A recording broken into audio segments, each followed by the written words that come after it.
अस्सलाम वालेकुम वरहमतुल्लाहि वबरकातुह।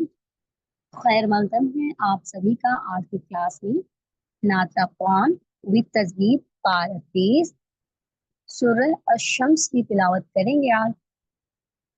रब्बि इश्रह ली सदरी व यस्सिर ली अमरी वहलुल उक़दतम मिन लिसानी यफ़क़हू क़ौली।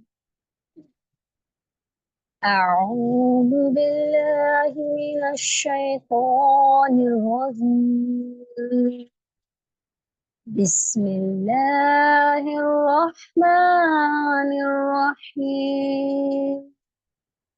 वश्शम्सि वद्दुहाहा वल्क़मरि इज़ा तलाहा वन्नहारि इज़ा जल्लाहा वल्लैलि इज़ा यग़शाहा वस्समाء वमा बनाहा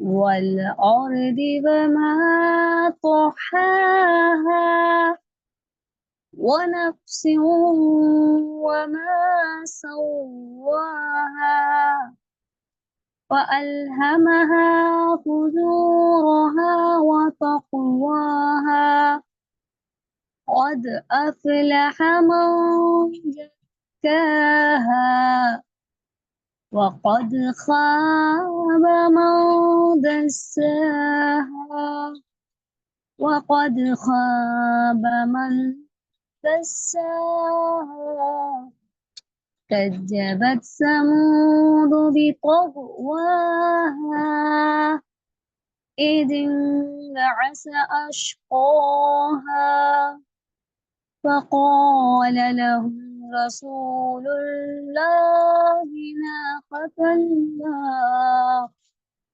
فقال لهم رسول الله ناقة الله وسقياها فكذبوه فعقروها فدمدم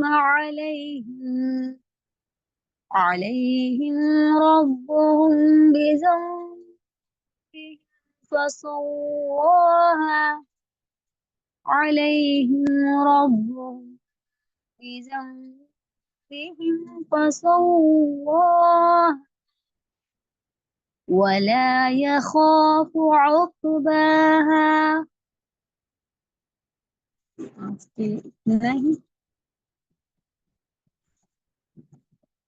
سبحانك اللهم وبحمدك أشهد أن لا إله إلا أنت أستغفرك وأتوب إليك.